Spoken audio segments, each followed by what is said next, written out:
तो बच्चों, जैसा कि मैंने आपको कहा था कि हम स्टूडियो सेकंड पे मिल रहे हैं इंग्लिश मीडियम के बच्चों से। तो प्यारे बच्चों, यहाँ पे अब क्लास चालू होने वाली है इंग्लिश मीडियम की। जितने हमने ड्यूअल लैंग्वेज क्लास इसलिए नहीं रखी, बाइलिंगुअल, ताकि बच्चों को अलग अलग विषय में जो जो सब्जेक्ट वाइज है, स्ट्रीम वाइज है, वैसा ही मिले। इंग्लिश मीडियम के लिए हम अलग लाइव जा रहे हैं। तो बच्चों, अब यहाँ पे आपकी पहली क्लास अभी केमिस्ट्री होगी, उसके बाद आपकी एसएसटी के अंदर आज ज्योग्राफी, देन मैथ्स लेंगे। तो फैकल्टी से मैं आपको मिला ही चुका हूँ, बहुत एक्सपर्ट फैकल्टीज है। सारी चीजें समझना, हर क्लास के बाद में जैसा मैंने बताया आपको कि एक बहुत ही अच्छी ट्रिक दी जाएगी जो आपको आगे आसानी रहेगी। ठीक है, तो मैं अब बुलाना चाहूंगा बच्चों चोयल सर को, केमिस्ट्री जो आज आपकी लेंगे। और आप देख सकते हैं पीछे आपके, अब वो पूरा पढ़ाएंगे आपको फर्स्ट चैप्टर के साथ। तो चोयल सर प्लीज अब आप क्लास लीजिए, ये मैं माइक आपको दूंगा। Thank you sir. जय हिंद स्टूडेंट्स, आप सभी का गुरुन के इस डिजिटल प्लेटफॉर्म पर मैं हार्दिक स्वागत करता हूं। जैसा कि आप सबको पता है, गुरुन लेकर आया है आपके लिए क्रैश कोर्स। 10वीं में स्कोर कैसे किया जाता है वो सब आपको यहाँ बताया जाएगा। मैं राम प्रकाश चोइल आपको बताऊंगा कि साइंस में कैसे स्कोर करते हैं, कैसे 100 टू आउट ऑफ 100 लाना है अपन को। वो सभी चीजें हम इस प्लेटफॉर्म पर सीखेंगे। जैसा कि आपको पता है, आज मैं स्टार्ट कर रहा हूँ जीरो लेवल से। अपना वो लेवल देखना है जिससे अपन को टॉप लाइन पर जाना है। वहीं से मैंने पहला चैप्टर उठाया, केमिकल रिएक्शन एंड इक्वेशन। सबसे पहली बात अपन यही से करेंगे कि केमिकल रिएक्शन एंड इक्वेशन पढ़ना क्या है, क्या आता है, कैसे अपन को एग्जाम में आंसर देना है, कैसे कर पाएंगे अपन स्कोर, किस तरह से अपन लिखें तब जाके अपन को पूरे नंबर मिल सके। इन सभी को देखना है अपन को, और इन्हीं बातों को जानने के लिए आज अपन इस तरह देख रहे हैं कि ये चीजें किस तरह से होने वाली है। आइए चलते हैं अपन। जैसे मैं बात करूं, सबसे पहले अपने पास first chapter chemical reaction and equation, इनमें 2 पॉइंट आज अपन को बताऊंगा। उनकी वो चीज बताऊंगा कि जिससे अपन देखा जा सके कि किस तरह से इनमें से क्वेश्चन बनने वाला है और किस तरह से क्वेश्चन का आंसर दिया जा सके। सबसे पहले चीज ये देखना अपन को कि इसमें से केमिकल रिएक्शन होती क्या है। सबसे पहली चीज, इसमें से केमिकल रिएक्शन होती क्या है। दूसरी चीज, सबसे पहले अब मैं बात करूं केमिकल रिएक्शन और इक्वेशन के बारे में, तो सबसे पहले मैं यही बात को बोलूंगा कि हमें जब तक ये पता नहीं चले कि केमिकल रिएक्शन होती क्या है, कैसे केमिकल रिएक्शन बनती है, किस तरह से अपन कहा जा सकता है कि केमिकल रिएक्शन होनी चाहिए, और किस तरह से ये मैं बोल सकूं कि किसको हम केमिकल इक्वेशन बोलेंगे, इन सभी को जान रहे हैं। तो सबसे पहले केमिकल रिएक्शन देखो, केमिकल रिएक्शन का मतलब ट्रांसफर ऑफ, केमिकल रिएक्शन का मतलब ट्रांसफर ऑफ टू मैटर्स, उन दोनों को जोड़ दिया और ऐड करके नया प्रोडक्ट बन रहा है। इसका मतलब क्या हुआ कि 2 से मिलकर 1 बन रहा है, या 2 से मिलकर 2 नए बन रहे हैं, नया बन रहा है। क्या बन रहा है? नया बन रहा है। और नया बनने का मतलब कि जब 2 मिलेंगे तभी तो तीसरा नया बनेगा। इसका मतलब ये हुआ कि जब 2 कंपोनेंट मिलकर कोई नया कंपोनेंट बना रहे हैं और नए कंपोनेंट के कैरेक्टर्स पहले वाले कंपोनेंट से अलग आ रहे हैं, नया सब्सटेंस मिल रहा है, इसका मतलब वहां पर केमिकल रिएक्शन हो रही है। जैसे अपन देखें, देखो transfer of electron, transfer of chemical substance in a new chemical substance by making and breaking. पुराने बॉन्ड टूटते हैं, नए बॉन्ड बनते हैं। पुराने टूटेंगे तभी तो नए बनेंगे। पुराने बॉन्ड टूटते हैं, नए बॉन्ड बनते हैं, और नया बॉन्ड बनकर नया प्रोडक्ट बनाते हैं। जैसे अपन देखें, ये था अपने पास हाइड्रोजन, सब जानते हैं हाइड्रोजन। ये है अपने पास ऑक्सीजन। हाइड्रोजन एक बर्निंग गैस, ऑक्सीजन जो खुद जलाता है, बना क्या? वाटर। हाइड्रोजन प्लस ऑक्सीजन, और दोनों मिलकर बने क्या? वाटर। हाइड्रोजन आप सब जानते हैं क्या है? गैस है। हाइड्रोजन क्या है? गैस है। और ऑक्सीजन भी क्या है? गैस है। लेकिन वाटर लिक्विड। वाटर क्या है? लिक्विड। गैस और गैस, दोनों गैस मिलकर जो नया कंपोनेंट बना वो क्या बना? लिक्विड। इसका मतलब जो बनने वाला प्रोडक्ट है उसके कैरेक्टर्स वापस रिएजेंट से तो बिल्कुल ही क्या हो गए? चेंज हो गए। तो उसी को अपन क्या बोलेंगे? केमिकल इक्वेशन, जिसमें 2 कंपोनेंट मिलकर एक नया कंपोनेंट बनाते हैं जिसका पहले वाले से कैरेक्टर्स बिल्कुल ही क्या हो? अलग हो। उसी को अपन बोलते हैं केमिकल इक्वेशन। चलो आगे बढ़ते हैं, देखते हैं नया चांस। अब हमें पता चला कि भाई केमिकल रिएक्शन हो रही है, तो पता कैसे चला कि कैसे रिएक्शन होगी? या रिएक्शन हो गई है या नहीं हुई है, रिएक्शन होने पर क्या होगा, क्या चेंज आ रहा है, उन सबको अपन देखेंगे, तभी अपन बता पाएंगे कि रिएक्शन हुई या नहीं हुई। सबसे पहले अपन देखें कि दो प्रोडक्ट, दो रिएजेंट मिले और एक नया प्रोडक्ट बना, क्या उसका कलर चेंज हुआ? अगर उसके कलर में चेंज हुआ, इसका मतलब है कि हमारे पास दो से मिलकर जो प्रोडक्ट बना था उसको क्या है, वो नया कंपोनेंट है, वो नया सब्सटेंस है। वो जो प्रोडक्ट बना है वो बिल्कुल ही क्या है, नया है, उसमें कलर क्या हुआ है, चेंज हुआ। या फिर दूसरा तरीका, अपन उसको ये देख लें कि हमने जो नया प्रोडक्ट बनाया है उसमें गंध कैसी आ रही है, उसका ऑर्डर चेंज हुआ या नहीं हुआ? उसके ऑर्डर में कुछ चेंजेस आया है, तब अपन क्या बोले कि पहले वाले के कैरेक्टर्स अलग थे, आगे वाले के कैरेक्टर्स क्या है, बिल्कुल ही अलग है। तब अपन जान पाएंगे कि नया जो प्रोडक्ट बना है वो पहले वाले से अलग है। अलग है तभी तो बोल रहे हैं कि केमिकल रिएक्शन हुई है। ठीक उसी तरह दूसरा और देखें, क्या उसमें से कोई गैस रिलीज हुई, क्या उसमें से कोई वेपर निकली? अगर गैस रिलीज हुई या कोई वेपर निकली तब अपन भी क्या कह सकते हैं कि उसमें कुछ न कुछ तो चेंज हुआ है। तीसरा अपन बोले क्या उसके लिए अपन को, हमें दो कंपोनेंट को मिलाकर एक बनाया या एक से दो बनाया, उसके लिए क्या एनर्जी लगाई या एनर्जी रिलीज हुई? अगर एनर्जी लगाई या एनर्जी रिलीज हुई, कुछ न कुछ तो चेंज जरूर आया है। और अगर चेंज आया तो वो क्या होगा, केमिकल इक्वेशन। हम देखें कि दो, जो भी अपन ने रिएजेंट लिया, जैसे हाइड्रोजन लिया, हाइड्रोजन से बनाया था अपन ने, हाइड्रोजन प्लस ऑक्सीजन, उससे बना लिया वाटर। दो गैस को मिलाकर अपन ने क्या बना लिया, एक लिक्विड बना लिया वाटर। क्या वाटर से वापस रिवर्स जाना संभव है? बहुत मुश्किल, बहुत ही मुश्किल। तब अपन क्या कहेंगे कि केमिकल रिएक्शन में बनने वाले प्रोडक्ट, जो अपने पास प्रोडक्ट बना है उसको वापस रिवर्स लाना मुश्किल है। केमिकल चेंज क्या बोलेंगे? केमिकल चेंज वही है जिसमें क्या हो, नया प्रोडक्ट बना उसको वापस रिवर्स लाना बहुत ही क्या है, मुश्किल है। तभी अपन क्या कह सकते हैं कि उसमें केमिकल रिएक्शन हुई है। तो ये पांच चीजें अपन ने यहाँ पर देखी जो हमें ये बता रही है कि किसी भी रिएक्शन में क्या कोई केमिकल रिएक्शन हुई है या नहीं हुई है। तब अपन कहेंगे कि अगर इन चीजों में किसी, उसके कलर में चेंज हुआ या उसके ऑर्डर अलग आया या उसके एक साथ वेपर निकली या कोई गैस रिलीज हुई, उसकी एनर्जी में चेंज आया, ये सभी क्या बता रहे हैं, ये सभी वही चीज बता रहे हैं कि यहां पर कोई न कोई केमिकल रिएक्शन हुई है। और केमिकल रिएक्शन होने के लिए इन चीजों को अपन को ध्यान में रखना है। कोई भी सब्सटेंस हो, कोई भी सब्सटेंस अपने पास आया, अगर वो दूसरे के साथ मिल रहा है तो उसमें अगर चेंज आता है मतलब वहां पर क्या हुआ, केमिकल चेंज हुआ। देखो अब अपन आगे बढ़ते हैं इसी केमिकल को। जैसे मैंने लिखा कि कोई भी अपने पास मैग्नीशियम का रिबन है तो अपन उसको क्या कर रहे हैं, एयर में बर्न कर रहे हैं। मैग्नीशियम के रिबन को एयर के साथ मिलाकर क्या कर रहे हैं, बर्न कर रहे हैं। तो क्या बनेगा, नया प्रोडक्ट तो बनेगा, क्योंकि अपन क्या कर रहे हैं, उसी मैग्नीशियम के रिबन को जला रहे हैं, किसके साथ, ऑक्सीजन की प्रेजेंस। हमने उसको जलाया तो उसने क्या हुआ, मैग्नीशियम ऑक्साइड बना लिया। बात तो ये आई, केमिकल इक्वेशन, इक्वेशन में अपन लिख रहे हैं कि मैग्नीशियम ऑक्साइड को बर्न किया एयर में तो बना अपने पास मैग्नीशियम ऑक्साइड। अब बात ये आई, क्या हम इसको ऐसे ही लिखें, लिखेंगे कैसे? तो सबसे पहले तो अपन देखते हैं कि केमिकल इक्वेशन के रूप में इसको लिखे देखे तो मैं इसको लिखूं, आप देख कि मैंने लिखा, इसको लिखा मैंने मैग्नीशियम और उसके साथ मैंने लिखा ऑक्साइड।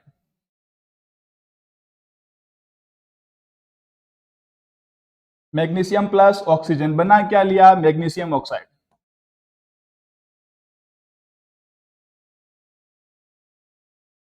क्या बना, मैग्नीशियम ऑक्साइड।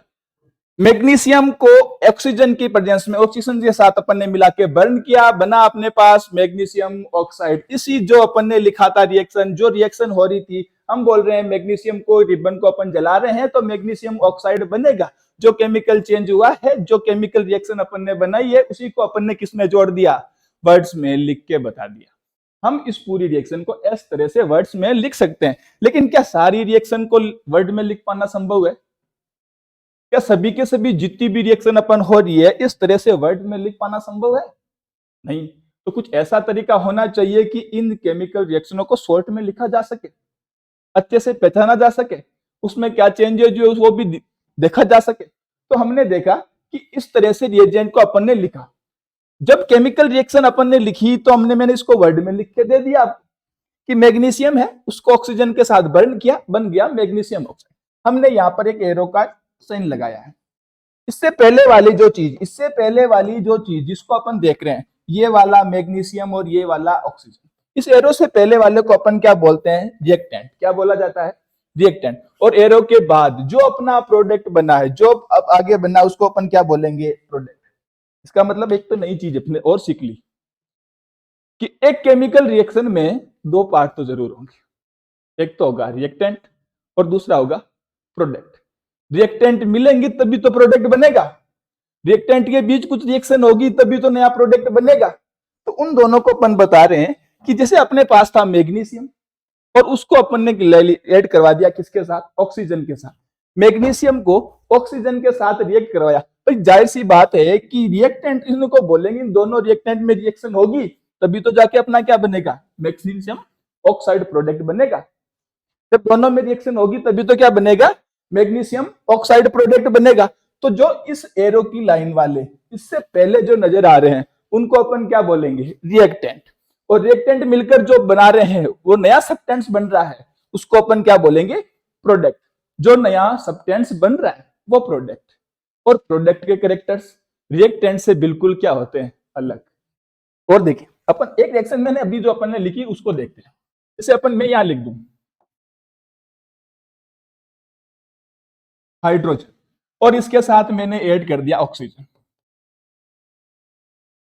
और इनसे मिलकर अपन ने बनाया था क्या? वाटर।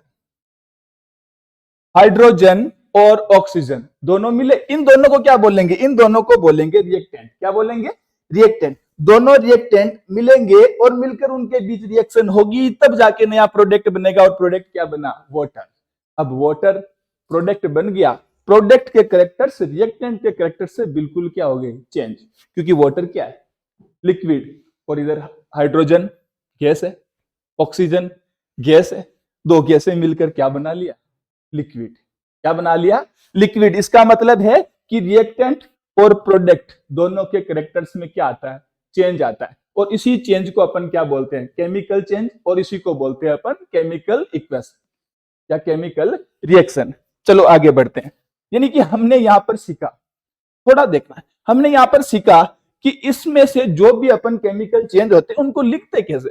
तो हमने एक वर्ड में रिएक्शन लिख के देख लिया, लेकिन अब अगर बात करें कि हमेशा ऐसा लिख पाना तो संभव है नहीं, कुछ ऐसा किया जाए कि इसको शॉर्ट में अच्छे से लिखा जा सके और अच्छे से केमिकल इक्वेशन याद भी रह सके, कि उसको समझा जा सके कि बना क्या है।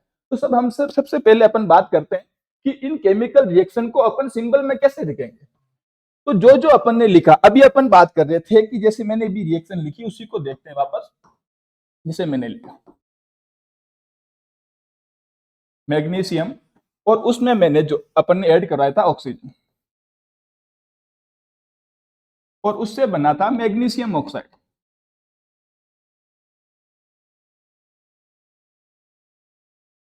Magnesium oxide. अब हमेशा ऐसा लिख पाना संभव नहीं, तो हम कोशिश करते हैं कि हमारे पास रिएजेंट है, प्रोडक्ट है, हमने बनाना सीख लिया तो हम उसको सिंबल देते हैं। हमने देखा कि मैग्नीशियम का सिंबल सब जानते हैं अपन कि मैग्नीशियम का सिंबल लिखते कैसे हैं। ये मैग्नीशियम को लिखा मैंने जैसे, ये मैग्नीशियम को लिखा मैंने Mg। उसके बाद यहां लगा दिया अपन ने प्लस का। उसके बाद अपन देख रहे हैं ऑक्सीजन। ऑक्सीजन का सिंबल अपन जानते हैं, ये लिख दिया मैंने O2। मैग्नीशियम जो अपन वर्ड में लिख रहे थे उसी को मैंने सिंबल बना के लिख दिया Mg। जो ऑक्सीजन अपने पास था उसी को मैंने लिख दिया O2। और इसने दोनों ने रिएक्ट करके एक नया प्रोडक्ट बनाया, कौन सा? ये मैग्नीशियम Mg और इसके साथ ऑक्साइड यानी ऑक्सीजन। आ रहा है समझ में? या देखो, मैग्नीशियम था Mg लिख दिया, ऑक्सीजन था O2 लिख दिया, और मैग्नीशियम ऑक्साइड बना, मैंने इसको लिख दिया MgO। इसका मतलब क्या कि हमने जो वर्ड में लिखना था उसको किस में ले लिया? सिंबल में ले लिया। किस में ले लिया? सिंबल में। उसी को अपन क्या बोल रहे हैं कि केमिकल इक्वेशन जो वर्ड में थी उसको अपन सिंबल में इक्वेशन बना दी। हमने उसके फॉर्मूले लिख लिए कि मैग्नीशियम का फॉर्मूला Mg, ऑक्सीजन का फॉर्मूला O2 और मैग्नीशियम ऑक्साइड मतलब MgO। Magnesium oxide MgO। अब थोड़ी बात और करते हैं। वो बात ये है कि इधर वाली चीज, ये वाला जो एरो अपन को नजर आ रहा है, सबने देख लिया आपने, ये वाला जो तीर का चिन्ह आपको नजर आ रहा है, इस तीर के चिन्ह के इधर वाला पार्ट पहले वाला पार्ट उसको अपन क्या बोलते हैं, रिएक्टेंट। क्या बोलते हैं, रिएक्टेंट। तो सिंपल सी लाइन अब मैं एक बार ये बोलूं कि अगर हमें ये पूछ लिया जाए तो रिएक्टेंट, व्हाट इज रिएक्टेंट, तो रिएक्टेंट तो वो है ना जो रिएक्ट करेंगे। रिएक्टेंट वो है जो रिएक्ट करेंगे, और रिएक्ट करेंगे तो बनेगा क्या, नया सब्सटेंस बनेगा, और उस नए सब्सटेंस को अपन क्या बोल रहे हैं, प्रोडक्ट। नए सब्सटेंस को क्या बोल रहे हैं, प्रोडक्ट। इसका मतलब इस रिएक्शन में जो अपन ने देखी है, इस रिएक्शन में रिएक्टेंट कौन सा हुआ कि मैग्नीशियम है, उसके साथ कौन सा है, ऑक्सीजन है। मैग्नीशियम और ऑक्सीजन दोनों ही क्या है, रिएक्टेंट है, और दोनों ने मिलकर नया बनाया प्रोडक्ट, वो क्या है, मैग्नीशियम ऑक्साइड। जो नया सब्सटेंस बना उसको बोल रहे हैं अपन प्रोडक्ट, मैग्नीशियम ऑक्साइड। अगर आपसे पूछ ले, क्वेश्चन में ये पूछ ले कि इनमें से रिएक्टेंट कौन से, तो मैग्नीशियम रिएक्टेंट है, ऑक्सीजन रिएक्टेंट, और मैग्नीशियम ऑक्साइड प्रोडक्ट आ रहा है। चलो आगे देखते हैं। जैसे मैंने एक रिएक्शन और लिखी, आप सबको नजर आ रहा है, ये क्या है, जिंक। ये अपने पास जिंक, ये क्या है, H2SO4। फिलहाल इतना ही देखना है कि ये अपने पास जिंक है और ये है H2SO4, सल्फ्यूरिक एसिड बोला जाता है। जिंक को H2SO4 के साथ रिएक्ट करवाया, इधर बना अपने पास जिंक सल्फेट ZnSO4, और ये आ गई हाइड्रोजन गैस H2। अपने पास रिएक्शन है, हमने ये देख लिया कि बोलने में बिल्कुल अपन ने लाइन देख ली कि जिंक सल्फ्यूरिक एसिड के साथ रिएक्ट करेगा तो जिंक सल्फेट बनेगा और हाइड्रोजन गैस निकलेगी। वापस बोल रहे हैं रिएक्शन को कि जिंक सल्फ्यूरिक एसिड के साथ रिएक्ट करेगा तो जिंक सल्फेट बनेगा और हाइड्रोजन गैस रिलीज होगी। अब ये लाइन बोलने में तो अपन ने बोल दी लंबी चौड़ी, लेकिन क्या लिखने में भी इसी लाइन को इतनी लंबी चौड़ी लिखेंगे, नहीं। उसके लिए अपन उसका यूज करेंगे सिंबल, के लिए यूज करेंगे उसका फॉर्मूला, सिंबल फॉर्मूला ये लगा के अपन अगर रिएक्शन करवाएं तो वो सारी चीजें अपने सामने है। सबसे पहले मैंने लिखा कि ये जिंक को अपन कैसे लिखते हैं, Zn, और सल्फ्यूरिक एसिड का फॉर्मूला अपने पास है H2SO4। जिंक और H2SO4 दोनों चीजें अपने पास है। अब अगर इनको मैं देखूं कि ये भी जिंक है और ये अपने पास सल्फ्यूरिक एसिड है, दोनों के बीच एक चिन्ह लगाया मैंने, कौन सा, प्लस वाला। प्लस वाला चिन्ह अपन को क्या बता रहा है, प्लस वाला सिंबल अपन को ये बता रहा है कि जिंक और सल्फ्यूरिक एसिड दोनों क्या कर रहे हैं, एक हो, दोनों रिएक्ट करेंगे, और दोनों रिएक्ट करेंगे तो जाहिर सी बात है नया प्रोडक्ट बनेगा। जो नया प्रोडक्ट बन रहा है वो क्या है, जिंक सल्फेट। अब प्रोडक्ट जरूरी नहीं एक ही बने, 2 3 4 कितने भी तो बन सकते हैं। ये अपने पास प्रोडक्ट बना जिंक सल्फेट, और साथ में कौन सी गैस निकल रही है, हाइड्रोजन गैस रिलीज हो रही है, साथ में हाइड्रोजन गैस रिलीज हो रही है। तो zinc react with sulphuric acid to form zinc sulphate, क्या बोलेंगे, to form zinc sulphate plus hydrogen gas. अब बात यहां आई कि हमारे पास दो तो रिएक्टेंट है और दो ही क्या बन रहे हैं, प्रोडक्ट बन रहे हैं। दो रिएक्टेंट के साथ दो ही क्या बन रहे हैं, प्रोडक्ट बन रहे हैं। हमने बना लिया इस जिंक के साथ सल्फ्यूरिक एसिड को ऐड करवा के जिंक सल्फेट और हाइड्रोजन। अब उन दोनों को बताने के लिए हम इन दोनों के बीच में भी कौन सा साइन लगाया, प्लस। इन दोनों के बीच में भी कौन सा लगाया, प्लस। दोनों को अपन किससे रिप्रेजेंट कर रहे हैं, प्लस लगा के बता रहे हैं कि ये दोनों को क्या है, ये दोनों रिएक्टेंट है, तो ये दोनों क्या है, प्रोडक्ट।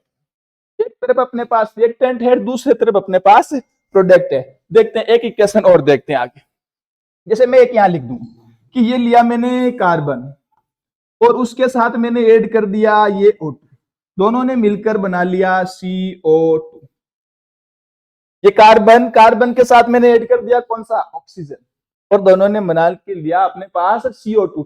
अब मैं आपसे पूछूं इसमें से रिएजेंट कौन से हैं, इसमें से रिएजेंट कौन से हैं, तो आप बोलोगे बिल्कुल कि सर इस तीर के चिन्ह के पहले वाले, इस एरो के साइन के पहले वाले जो है वो क्या है, रिएक्टेंट है, और इसके बाद वाले क्या है, प्रोडक्ट। ये अपने पास रिएक्टेंट है तो ये क्या है, प्रोडक्ट है।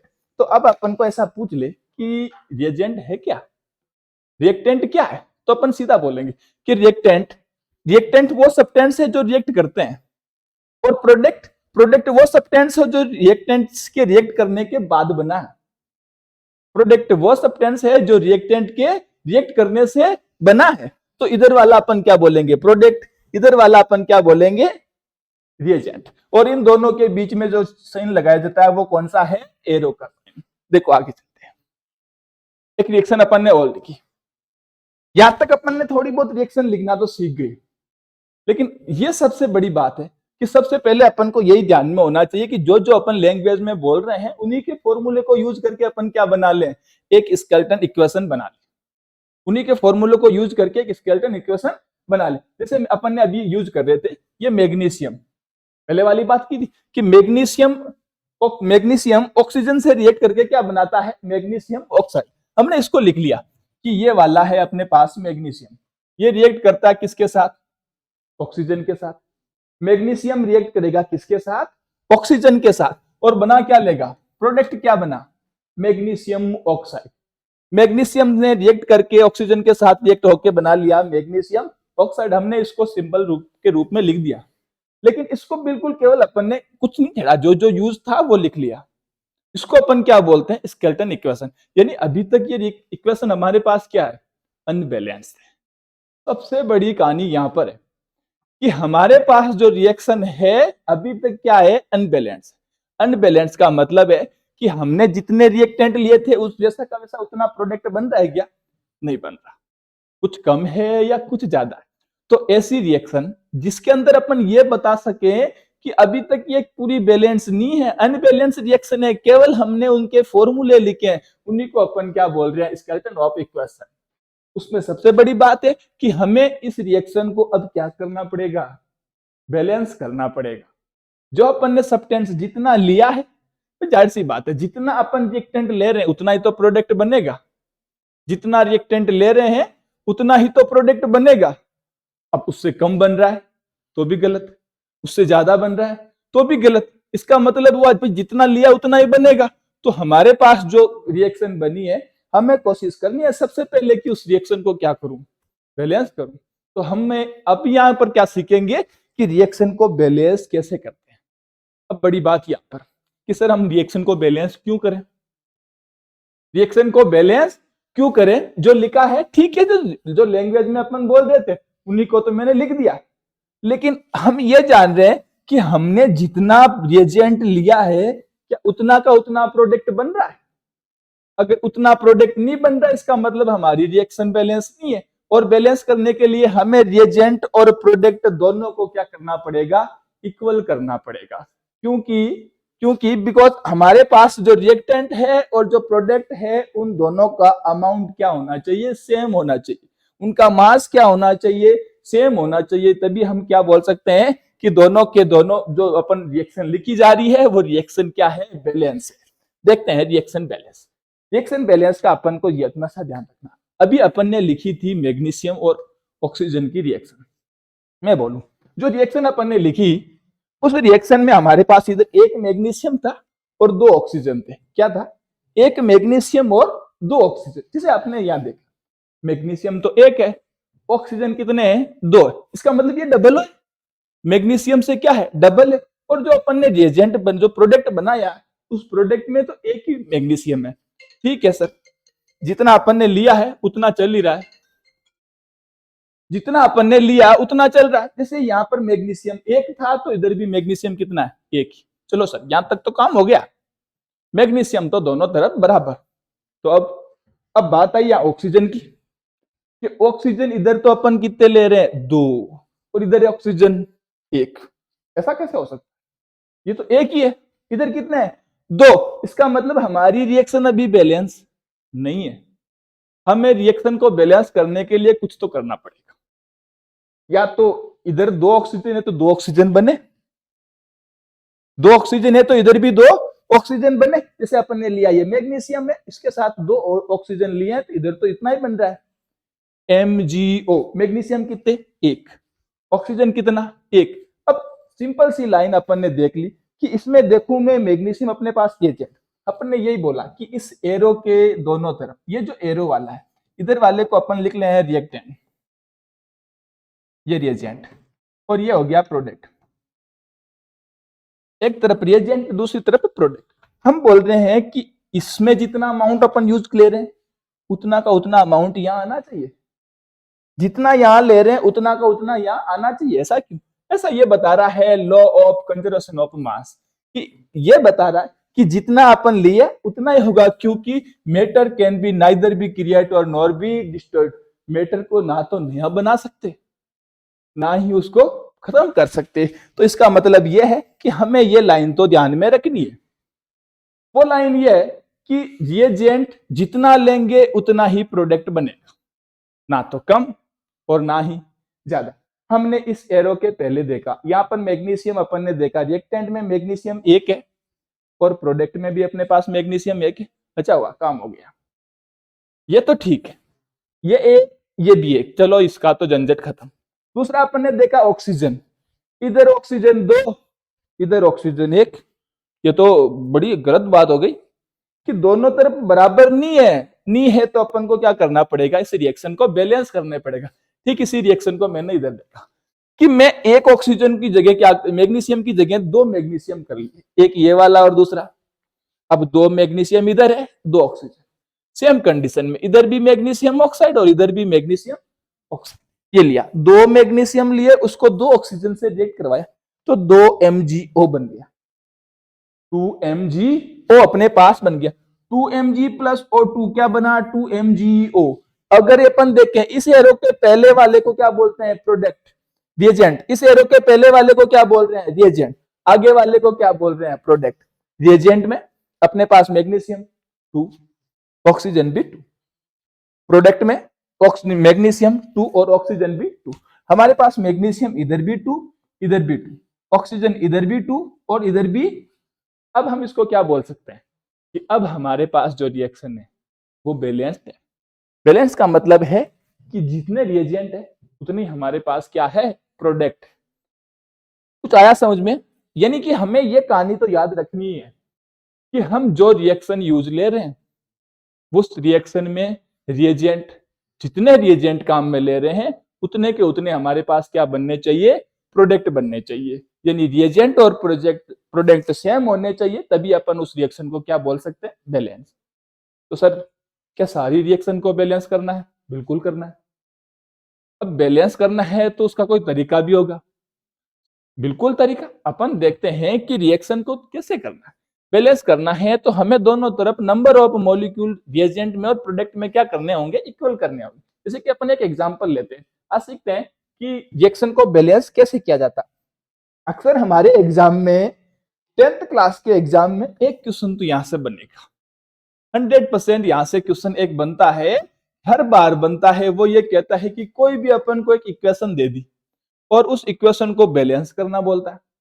अब हमें सीखना है कि इक्वेशन को बैलेंस कैसे करें, क्योंकि जब तक बैलेंस नहीं है इक्वेशन तब तक तो मतलब नहीं। इधर अपन देख ही रहे कि ये इक्वेशन अभी बैलेंस नहीं है तो अपने काम की नहीं। अपन ने रिएक्शन को बैलेंस किया तभी तो उसको लिख पाएंगे।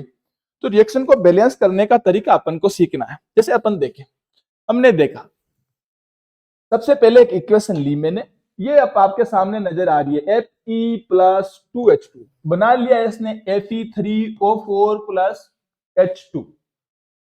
अब ये इक्वेशन हमें दे दी और हमें पूछ लिया कि इस रिएक्शन को क्या करना है, बैलेंस करना है। क्या करना है, बैलेंस। अब जब तक अपन इस रिएक्शन को बैलेंस नहीं करेंगे तब तक रिएक्शन काम की नहीं, क्योंकि हमें पता है कि नंबर ऑफ रिएजेंट जितने हैं उतने नंबर ऑफ प्रोडक्ट नहीं है, दोनों में चेंज है।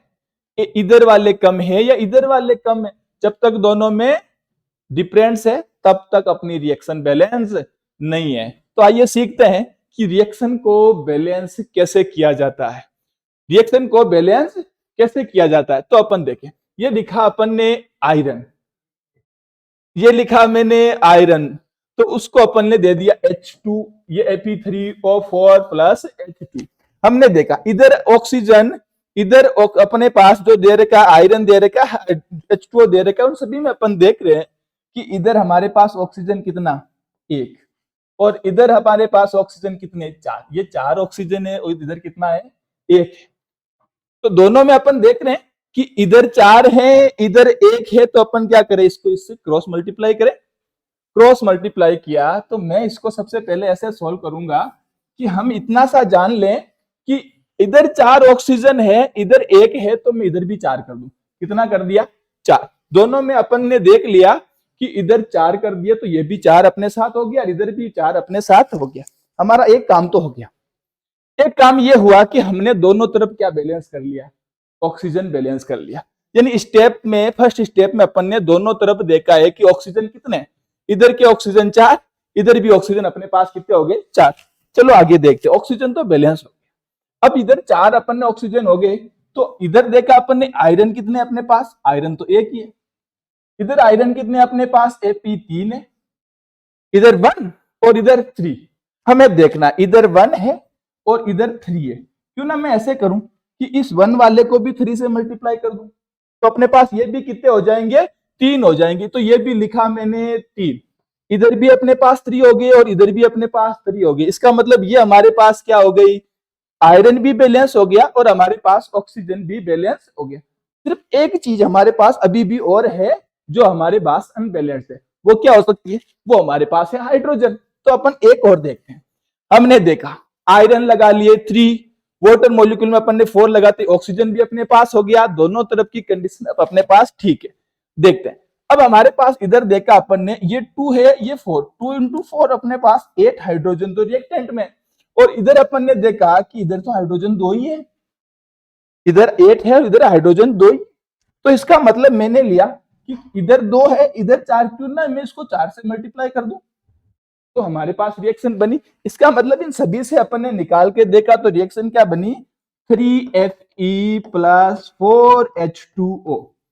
इसके बाद बना लिया इसने Fe3O4 + 4H2। ये हमारी जो इक्वेशन अब बनी है वो पूरी तरीके से क्या है, बैलेंस्ड है। इसी रिएक्शन को अपन को जानना है कि जो रिएक्शन अपन काम में ले रहे हैं वो रिएक्शन कैसी होनी चाहिए, पूरी तरीके से बैलेंस होनी चाहिए। Thank you. नेक्स्ट क्लास अब अपने मैं इनवाइट करता हूं सर श्री गुलाब जी सर को, जो आपको पढ़ाएंगे geography. Thank you.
Hello and welcome to all of you. Hello students, आप सभी का स्वागत है गुरून की ऑनलाइन क्लासेस में। जैसा कि आप सभी को पता है कि आज हम फर्स्ट टाइम यहाँ पे आप सभी के सामने ऑनलाइन क्लासेस लेकर के आए हैं। स्पेशली क्लास 10th के चैप्टर्स के ऊपर से हम डिस्कस करेंगे। मैं गुलाब चंद सोनी आप सभी का एक बार फिर से वेलकम करता हूँ। कोशिश करेंगे कि कम टाइम में हम बहुत कुछ सीखने की कोशिश करें और हमारा फोकस रहेगा कि किस तरह से हम जो है हमारे टॉपिक्स को रिवाइज करें और उसके बाद उसके जो मेन मार्क्स हैं उनके ऊपर बनने वाले जो क्वेश्चंस हैं उनके ऊपर हम डिस्कशन कर सके। तो लेट स्टार्ट। हमारा जो फर्स्ट टॉपिक है वो है आज का हमारा टॉपिक। सबसे पहले हम डिस्कस करेंगे, आज हमारा पहला टॉपिक जो है वो है resource and development. Resource and development जो है वो 3 मार्क्स का क्वेश्चन जो है, लार्ज आंसर टाइप का क्वेश्चन जो है वो डिस्कशन इसमें होगा। मतलब ये टॉपिक जो है आपका 3 मार्क्स सिलेबस के कवर करता है और इसके ऊपर एक लार्ज आंसर टाइप का जो क्वेश्चन बनता है। तो लेट स्टार्ट, देखते हैं हम। सबसे पहले अगर हम बात करें रिसोर्सेस की, तो आप सभी जानते हैं कि जो रिसोर्सेस हैं, that means everything is available on our environment which can be used to satisfy our needs, provided it is technologically accessible, economically flexible and culturally acceptable, can be termed as resource।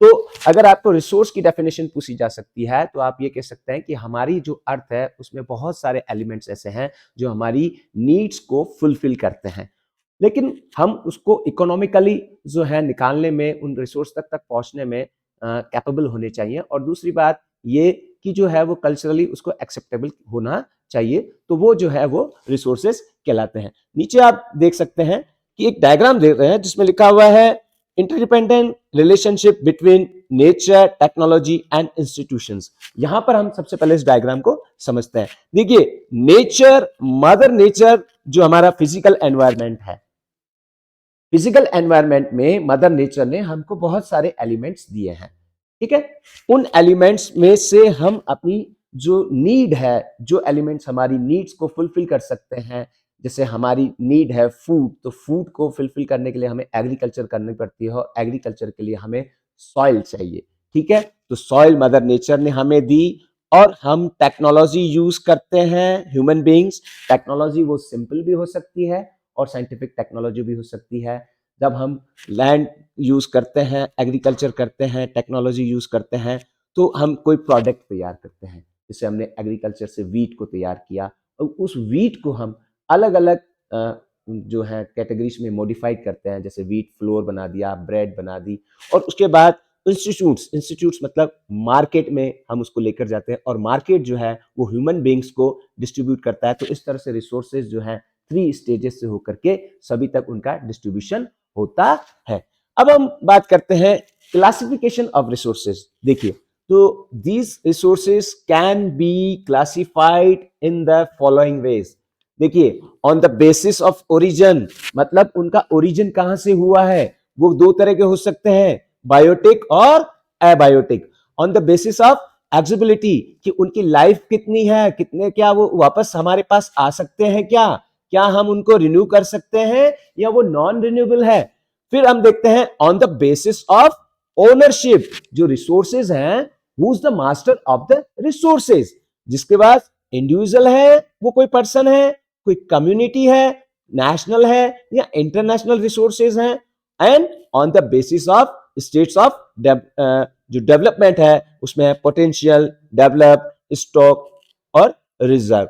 तो let's see, इनका एक बार example हम देख लेते हैं। आपकी book आप खोल के रखिए, जब भी हम क्लासेस लेंगे तो कोशिश कीजिएगा कि आपकी बुक आपके सामने हो, क्योंकि हम मेन पॉइंट्स के ऊपर डिस्कशन करेंगे। देखिए, जो भी क्वेश्चंस आपके पुटअप होंगे वो मोस्टली आपके बुक्स में से ही आएंगे और हम सभी स्टूडेंट्स से ये रिकमेंड करेंगे कि वो बुक्स को कंटिन्यूसली हमारे साथ साथ देखते चले, उस बुक्स को रीड करते चलें। तो देखिए, सबसे पहले मैंने आपको कहा कि on the basis of origin, biotic resources ये कहां से आते हैं, these are obtained from biosphere. जो हमारा बायोस्फीयर है, जहां पर लिविंग थिंग्स रहती हैं, माइक्रो जो आपके बैक्टीरिया है, उससे लेकर के ह्यूमन बीइंग्स तक के जो इसमें है वो सारे शामिल हैं। बेसिकली अगर आपसे एग्जाम्पल पूछे जा सकते हैं तो आप कह सकते हैं फोना और फ्लोरा, फिशरीज, लाइफ स्टॉक, यानी जो हमारे पशु हैं, हमारे जो पेड़ पौधे हैं, जो हमारी वनस्पति है और जो हमारा मनुष्य और अन्य प्राणी हैं जो सांस लेते हैं, जीवित हैं, उन्हें हम इसमें शामिल करते हैं।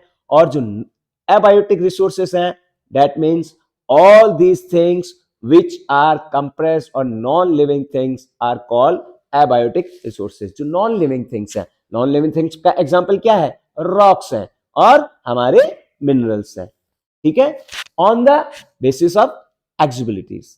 अब देखिए इसमें रिन्यूएबल रिसोर्सेज। रिन्यूएबल रिसोर्सेज का मतलब है कि ऐसे रिसोर्सेज जो अभी हम यूज तो कर रहे हैं, लेकिन उनको यूज करने के बाद हम दोबारा से फिर से उनको यूज कर सकते हैं। फॉर एग्जाम्पल सोलर, ठीक है, हमारा सन है जब तक, तब तक हम सोलर एनर्जी से इलेक्ट्रिसिटी यूज कर सकते हैं। विंड पावर को हम यूज करते हैं कंटिन्यूसली और इसको रिन्यू कर सकते हैं। ठीक है, नॉन रिन्यूएबल रिसोर्सेज की बात करें तो ये बहुत लंबा जियोलॉजिकल टाइम लेते हैं, बहुत लंबा। ठीक है, मिनरल्स को बनने में लाखों वर्षों का टाइम लग जाता है। Fossil fuels are example such resources. Fossil fuel, petroleum, natural gas, coal, इनको यूज करने के बाद क्या आप once again इनको रिन्यू कर सकते हैं? It is not possible. That's why these are non-renewable examples हैं। On the basis of ownership, इसका मालिक कौन है? ठीक है, रिसोर्सेज के ऊपर जो है वो किसकी अथॉरिटी है, किसका पावर है, वो किसके अंडर में है, तो हम कह सकते हैं इंडिविजुअल रिसोर्सेज। ठीक है, these are also own privately by individual. अब कोई भी जो है अपने पास रिसोर्स रख सकता है, खरीद सकता है उसको। जैसे आपके पास आपका प्लॉट है, आपका हाउस है, आपकी शॉप है, तो एक इंडिविजुअल के पास जो रिसोर्स होते हैं जिससे वो अपनी नीड्स को फुलफिल करता है, वो इंडिविजुअल्स के रिसोर्सेस में आता है। फिर हम बात करते हैं जो है वो community own resources. Community own resources में इंडिविजुअल के साथ साथ सोसाइटी का बहुत बड़ा इंपॉर्टेंट रोल होता है। जो भी यूटिलाइजेशन होता है रिसोर्सेस का, उसमें जो है हमारे सोसाइटी का जो people with land ownership, but there are many who are landless. Urban people, ठीक है, plots, house and other properties, plantation, pasture lands, ponds, water in wells, जो कुओं का पानी है, जो चरागाह है गांव में, जो पब्लिक पार्क्स हैं, उन सब के ऊपर जो है ओनरशिप किसकी होती है? कम्युनिटी की होती है। नेशनल रिसोर्सेज, ठीक है, ऑनरशिप में हम बात कर रहे हैं किसकी? नेशनल रिसोर्सेज की। तो नेशनल रिसोर्सेज की अगर हम बात करें बच्चों, तो सीधी सी बात है कि जो हमारा ज्योग्राफिकल रीजन है, जो हमारी बाउंड्रीज है, विद इन द बाउंड्रीज, हमारी बाउंड्रीज के अंदर जो रिसोर्सेज अवेलेबल हैं, उन रिसोर्सेज का यूज करने का जो राइट है वो एक कंट्री के पास होता है, एक नेशन के पास होता है। उस नेशंस की जो कैनल्स हैं, उस नेशंस के जो रोडवेज हैं, जो रेलवेज हैं, और जो उसका लैंड है, उसकी जो वाटर बॉडीज हैं, जो उसके टेरिटरी में है, उसकी बाउंड्रीज के अंदर है, these are known as national resources. ठीक है, और अगर हम बात करते हैं इंटरनेशनल रिसोर्सेज की, तो दे आर इंटरनेशनल इंस्टीट्यूट्स। कुछ इंटरनेशनल इंस्टीट्यूट्स होते हैं विच रेगुलेट सम रिसोर्सेज, वो कुछ रेगुलेट करते हैं, उनके कुछ कानून होते हैं, उनके कुछ नियम होते हैं जो सारी कंट्रीज को मानने पड़ते हैं, जब तक कि जो 200 nautical miles of the coast line of the country, 200 जो नॉटिकल माइल्स हैं, उसके बाद जो आपके ओपन सीज आते हैं, वो सारे के सारे इंटरनेशनल रिसोर्सेज में हम शामिल कर सकते हैं। ठीक है, on the basis of states of development. ठीक है, इसमें आता है potential resources, resources which are found in a region. एक रीजन में अवेलेबल तो है, but have not been utilise, अभी तक उनको हमने यूज नहीं किया है। For example the western parts of India, देखिए जो इंडिया का वेस्टर्न पार्ट्स है, पर्टिकुलरली राजस्थान, हमारा Rajasthan and Gujarat, have immense potential for the development of wind and solar energy। तो ये विंड और सोलर एनर्जी की जो अवेलेबिलिटी है हमारे राजस्थान और गुजरात में, हम इनको इन फ्यूचर यूज कर सकते हैं।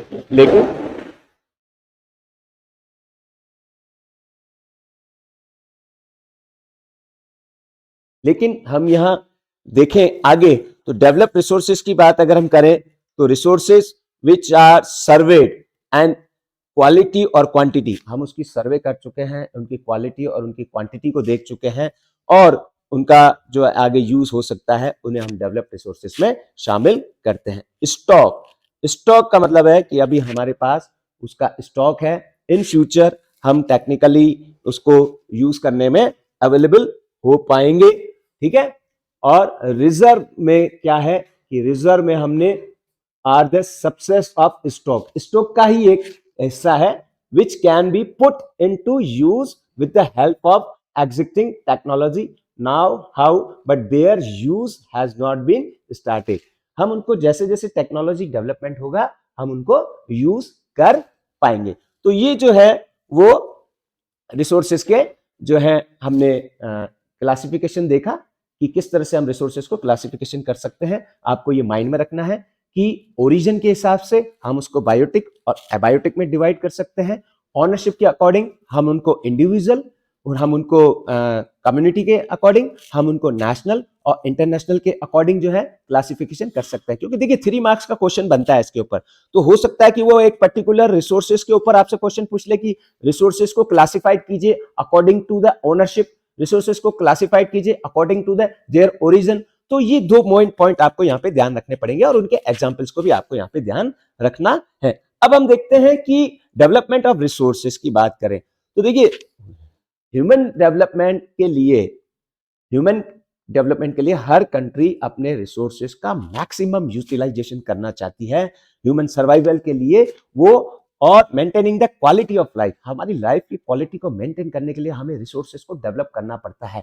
लेकिन कहीं पे अनबैलेंस हमें नजर आता है। व्हाई? जो डिप्लीशन है of resources for satisfying the greed of a few individuals. Resources क्या है कि जैसे जैसे डेवलपमेंट होता जा रहा है तो रिसोर्सेज का जो डिस्ट्रीब्यूशन है ना वो कुछ इंडिविजुअल्स के पास चला गया, तो उससे जो है अनइवन डिस्ट्रीब्यूशन उसका हो गया है। Accumulation of resources in a few hands, कुछ लोगों के हाथ में तो ये चला गया है। इसकी वजह से क्या है कि सोसाइटी हमारी 2 पार्ट्स में डिवाइड हो गई है।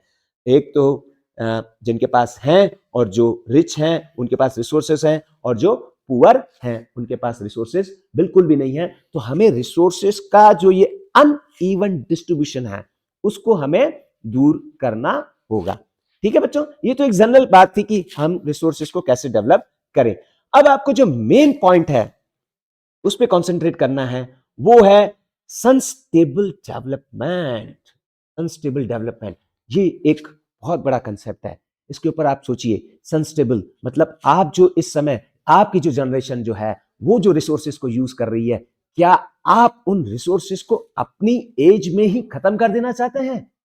क्या आने वाली जो आपकी नई जनरेशन है वो किस तरह से आपका डेवलपमेंट करेगी? ये क्वेश्चन हमारे माइंड में स्टिक करता है कि जिस स्पीड में हम लोग हमारे रिसोर्सेज का without any thinking, without any planning, we are just using our resources widely, that's why the resources are very lack.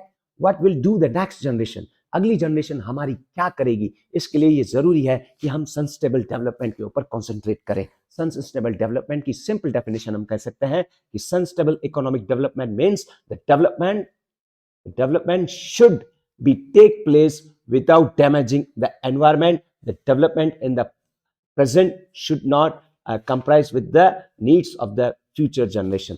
जो हमारी फ्यूचर जनरेशन है उसको भी रिसोर्सेस मिलने चाहिए विदाउट हमारे एनवायरमेंट को डैमेज किए हुए। 2 चीजों को आप माइंड में रखिएगा, हमारे एनवायरमेंट को हमें डैमेज नहीं करना है, दूसरी बात रिसोर्सेस को इस तरह से यूटिलाइज करना है कि वो जो हमारी नेक्स्ट जनरेशन है वो भी कंटिन्यूसली इन रिसोर्सेस को यूज कर सके। तो बच्चा पार्टी आपको मेरी बात समझ में आ रही होगी।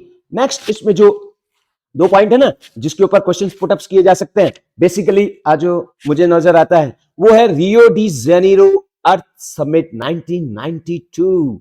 इसको आप अपने दिमाग में बिठा लीजिए, अर्थ समिट 1992 को। इन जून 1992 more than 100 heads of states meet in Rio de Janeiro in Brazil for the first international Earth Summit. कहां पर हुआ ये अर्थ समिट? माइंड में रखिएगा, साउथ जो अमेरिका कॉन्टिनेंट है उसमें एक कंट्री है ब्राजील, और ब्राजील में एक जो है उसका स्टेट है रियो डी जेनेरो। वहां पर एक समिट होता है 1992 में जिसको हम अर्थ समिट के रूप में जानते हैं। The summit was convened and examining urgent problems of environment protection and socio-economic development of the global level. The assembled leaders signed the Declaration of Global Climate Change.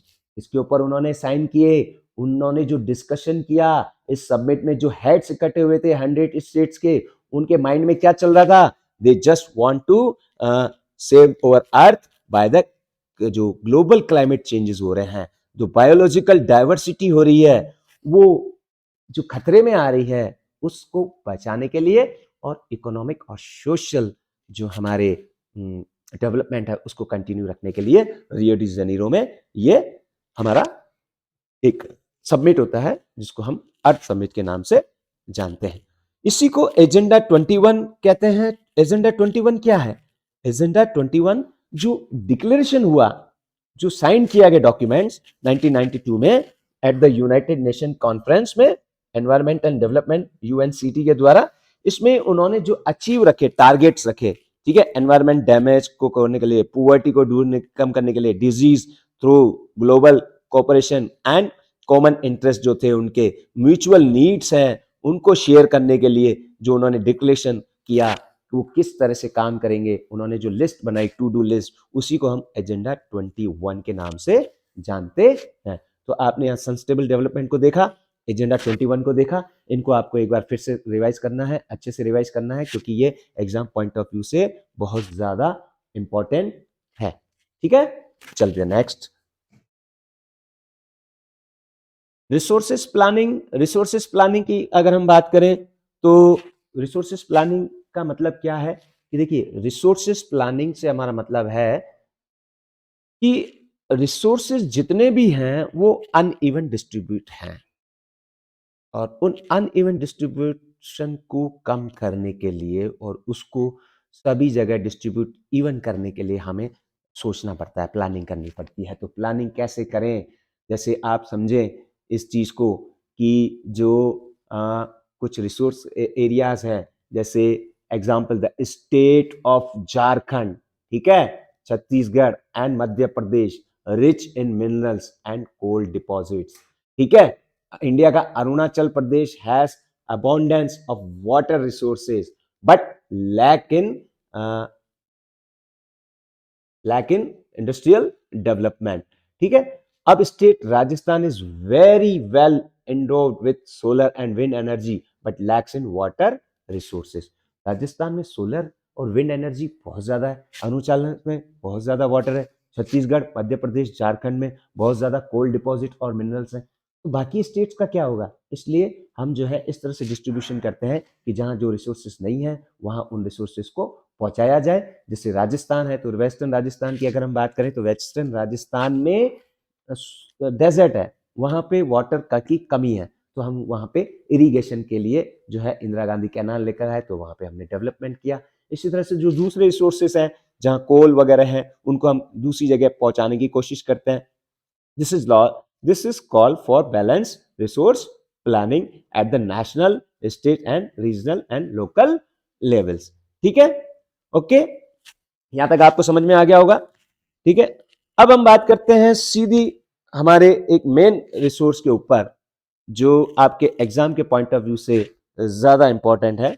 मैं यहां पे डिस्कस करना चाहूंगा सॉइल्स के ऊपर, ठीक है, सॉइल्स एज ए रिसोर्स, क्योंकि फर्स्ट क्लास है तो हम कोशिश करेंगे इसके ऊपर सॉइल रिसोर्सेज के ऊपर डिस्कशन करने की। Soil is the most important renewable natural resource, ठीक है। It is the medium of plant grow and supports different types of living organism on the earth. The soil is living system, ठीक है। अब soil में क्या क्या soils हैं हमारे पास, कौन कौन सी इंडिया में सॉइल्स हैं, उनके ऊपर हम बात करते हैं। मोस्टली क्लासिफिकेशन के ऊपर क्वेश्चन आता है, आपके सॉइल क्लासिफिकेशन के ऊपर क्वेश्चन आता है। तो India has varied relief features, अलग अलग तरह का हमारा रिलीफ फीचर्स हैं, हमारे लैंड फॉर्म्स हैं, ठीक है, और क्लाइमेटिक रीजन है, वेजिटेशंस हैं, जिसकी वजह से हमारी सॉइल भी अलग अलग तरह की है। तो हम सबसे पहले बात करते हैं एलुवियल सॉइल की। इसकी बात करते हैं एलुवियल सॉइल की। ये बहुत ही जो है वाइडली एरिया में फैली हुई है, लेकिन ये कौन कौन से एरियाज में फैली हुई है आइए देखते हैं। These have been deposited by the 3 important Himalayan rivers systems, जैसे इंडस है, द गंगा है एंड द ब्रह्मपुत्र है। These soils also extend in Rajasthan and Gujarat through a narrow corridor. You can see here, ठीक है। ये जो पूरा आपका एरिया है, जो डेल्टाइक एरिया है नीचे, alluvial soil is also found in the eastern coast plain, particularly in the deltas of Mahanadi, the Godavari and Krishna and Kaveri rivers. अब alluvial soils के ऊपर जो questions बनते हैं consist of various proportion of sand, silt मिलेगा इसमें, clay मिलेगा. As we move inland towards the river's valley, soil particles appear some with bigger in size and the upper reaches of the river valley near the places of the break of slope.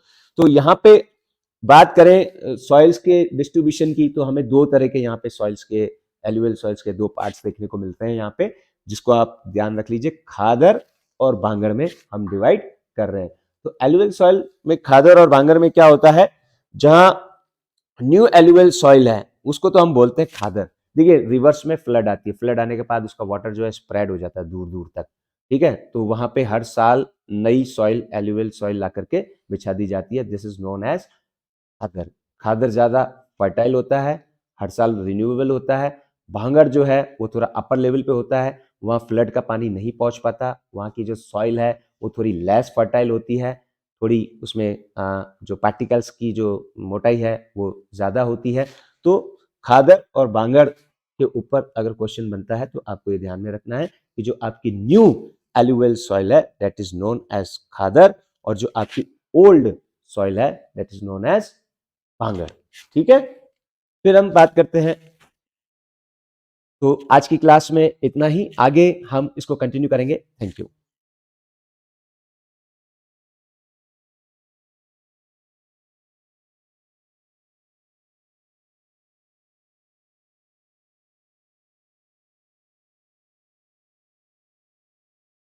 Hello बच्चों, कैसे हो सब? थक तो नहीं गए या किसी को नींद तो नहीं आ रही है? एक बार जल्दी से कमेंट कर दो, एक बार जल्दी से. कैसा लग रहा है सबको? आज अपना फर्स्ट डे है. एक तो आप ना थोड़ा सा बोर्ड एग्जाम को लेके थोड़ा सा मुझे लग रहा है, कमेंट में भी लग रहा है मुझे कि बोर्ड एग्जाम की वजह से थोड़ा सा आप ना थोड़ा सा डरे हुए हो हल्का सा. तो मैं आपको एंश्योर कर दूं कि यदि आप इस प्लेटफॉर्म पे आए हो ना बेटा, तो आप पूरा रिलैक्स रहो, एकदम रिलैक्स. मैं आपको पूरा एंश्योर कर रहा हूं यहां पे कि साइंस हो, मैथ्स हो या अदर कोई भी सब्जेक्ट हो, सारे सब्जेक्ट्स के अंदर आपको बड़े ही इजी तरीके से हमें समझाएंगे. एकदम जीरो लेवल से स्टार्ट करेंगे, एकदम जीरो लेवल से, एकदम ग्राउंड लेवल से स्टार्ट करेंगे और कंप्लीट करेंगे. हमारा मिशन है बेटा, मिशन 90+.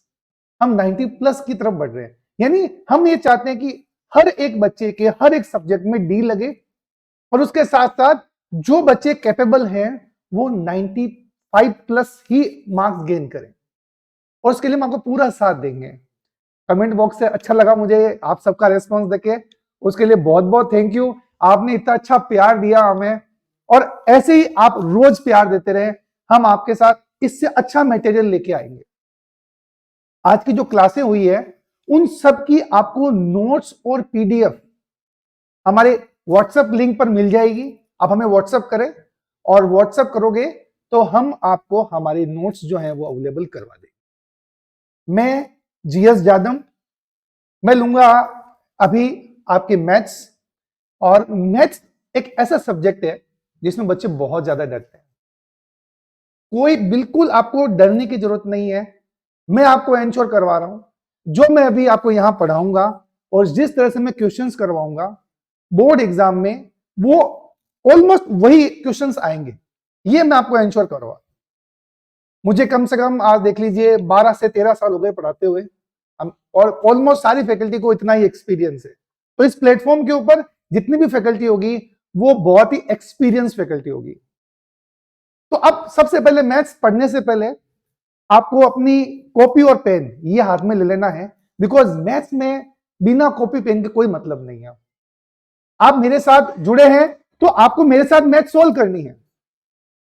बहुत हो सकता है कि आप खाना खा रहे हो और हो सकता हो कि आप अभी बिस्तर में बैठे हो, कोई बात नहीं, फिर भी अपने कॉपी पेन को आप साथ रखिए और स्टार्ट करते हैं. अपन स्टार्ट करेंगे ट्रिग्नोमेट्री से.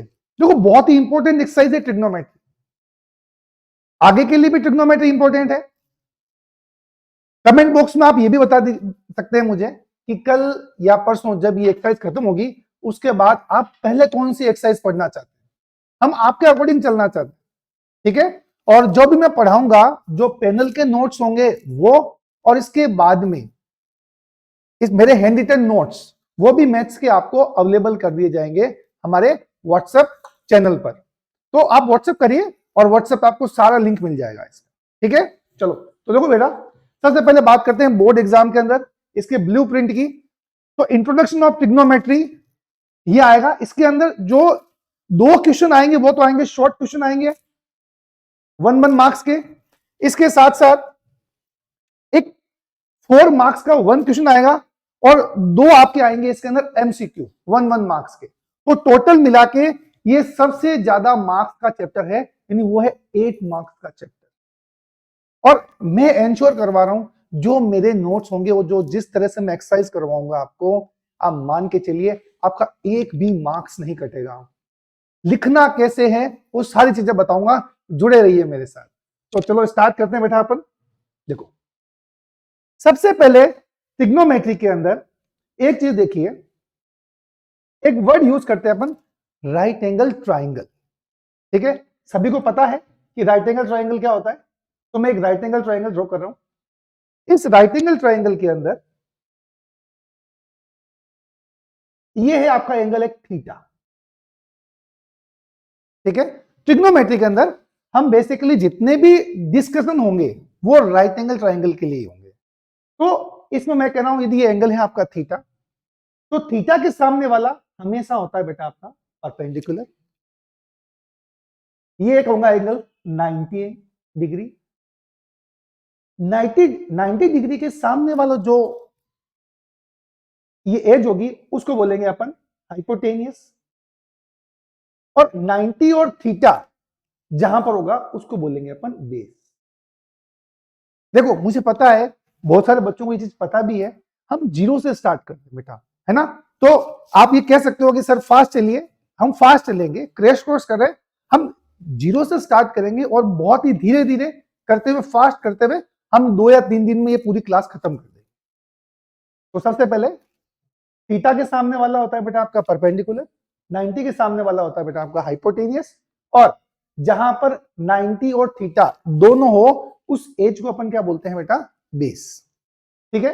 अब देखो यहां पर सबसे पहले आपको ध्यान रखना है ट्रिग्नोमेट्रिक रेशियो। क्या याद रखना है बेटा आपको? Trigonometric ratio. अब ट्रिग्नोमेट्रिक रेशियो क्या होता है?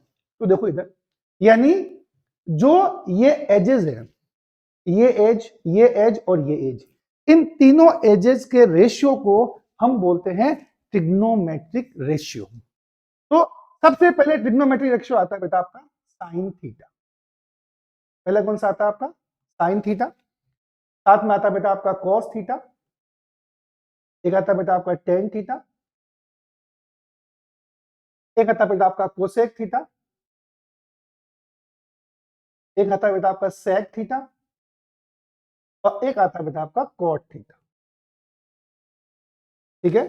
तो सबसे पहले बात करें अपन साइन थीटा की। साइन थीटा क्या होता है? साइन थीटा होता है बेटा आपका perpendicular upon hypotenuse. Cos theta होता है बेटा आपका बेस अपॉन हाइपोटेनियस, और टेन थीटा होता है बेटा आपका perpendicular upon base. Sine theta का रेसिप्रोकल होता है बेटा आपका कोसेक थीटा, यानी कोसेक थीटा हो जाएगा आपका hypotenuse upon perpendicular, sec theta हो जाएगा hypotenuse upon base, cot theta हो जाएगा बेटा आपका बेस अपॉन परपेंडिकुलर। यानी आप ये भी कह सकते हो, यानी ये आपको फॉर्मूले राइट डाउन भी करने हैं अभी साथ साथ में। सबसे पहले यहां से एक चीज समझ गए आप कि sine theta equal to 1 upon cosec theta,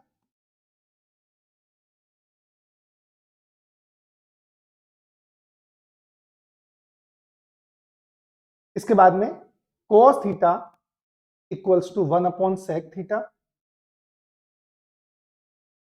और tan theta equals to 1 upon cot theta.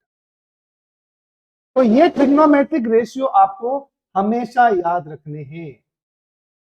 वापस याद करिए इस चीज को एक बार, sine theta equals to 1 upon cosec theta, cos theta equals to 1 upon sec theta और tan theta equals to 1 upon cot theta. ये याद करना है कॉपी में, पहले आप नोट कर लीजिए इसको, ठीक है। क्या क्या नोट करना कॉपी के अंदर? सबसे पहले एक राइट एंगल ट्राइंगल नोट करना है, उसके अंदर ये एंगल बनाना है 90। 90 के सामने जो एज होगी उसको क्या लिखना है आपको? हाइपोटेनियस। जो ये थीटा, कोई सा भी आप एंगल ले सकते हैं, ये थीटा ले रहे तो थीटा के सामने वाला क्या होगा? परपेंडिकुलर। अब जैसे देखो नोट करना बेटा, मैंने कहा नहीं, मैंने ये वाला एंगल ले लिया थीटा, और ये एंगल तो कितना है आपका? ऑलरेडी 90 है। तो ये तो हो गया आपका, थीटा के सामने वाला क्या हो जाएगा बेटा आपका? परपेंडिकुलर। 90 के सामने वाला क्या हो जाएगा आपका? हाइपोटेनियस। और जो जहां पर 90 और थीटा आएगा उसे हम क्या बोलेंगे? बेस। तो ये तीन चीजें हो गई आपकी, यानी देखो इधर नोट करो, थीटा के सामने वाला यहां ये क्या हो गया? परपेंडिकुलर। और यहां ये थीटा के सामने वाला ये क्या हो गया आपका? परपेंडिकुलर। तो ये दोनों चीजें आपको ध्यान रखनी है। अच्छा, पाइथागोरस प्रमेय तो आपको सबको ही पता है। पाइथागोरस प्रमेय क्या है बेटा आपका? पाइथागोरस प्रमेय है बेटा आपका perpendicular square plus base square equals to hypotenuse square. ये आपको अच्छे से याद रखना है, ठीक है। जैसे एक एग्जांपल ले लेता हूं मैं आपके लिए। मैं एक ट्रायंगल दे रहा हूं और जल्दी से आपको कुछ आंसर देने हैं। चलो बताओ कि यदि ये है 3 और ये है 4 तो ये कितना होगा? जल्दी से इसका आंसर दो। कमेंट बॉक्स में मैं देख रहा हूं इसका आंसर क्या आएगा। हाँ वेरी गुड, सही है, 5 एकदम सही है। तो कैसे करेंगे अपन इसको? देखो हाइपोटेनियस, देखो ध्यान देना, हाइपोटेनियस स्क्वायर इक्वल्स टू ये क्या हो गया आपका? Perpendicular square plus base square, ठीक है। तो हाइपोटेनियस स्क्वायर इक्वल्स टू 3 का स्क्वायर कितना हो गया बेटा? 9, 4 का स्क्वायर 16। तो hypotenuse square equals to 16 plus 9 बेटा 25। तो आपका जो हाइपोटेनियस है वो आ जाएगा √25 मीन 5। ओके, तो एक और क्वेश्चन देता हूं, जल्दी से मुझे आंसर देना आपको। कमेंट बॉक्स में मैं जल्दी से देख रहा हूं, फास्ट आंसर देना है। देखता हूं सबसे पहले किसका आंसर आता है, ठीक है। अभी हम बेसिक से स्टार्ट करें, बहुत बेसिक लिया है क्योंकि बहुत सारे बच्चे हैं जिनको अभी बिल्कुल नहीं आता है और बहुत सारे बच्चे जिन्होंने ये आधी एक्सरसाइज कर रखी है। तो मैं सबको साथ लेके चलना पड़ेगा बेटा, ठीक है। चलो तो मैं ये दे रहा हूं आपको, ये है आपका 13, ये है 12। आपको मुझे बताना है कि परपेंडिकुलर कितना होगा। बेस मैंने दे रखा है आपका 12, बेस कितना दिया मैंने? 12। मैंने हाइपोटेन्यूज कितना दिया मैंने? 13। और मुझे जल्दी से फाइंड आउट करके दो कि परपेंडिकुलर कितना होगा। जल्दी से आंसर दो बेटा।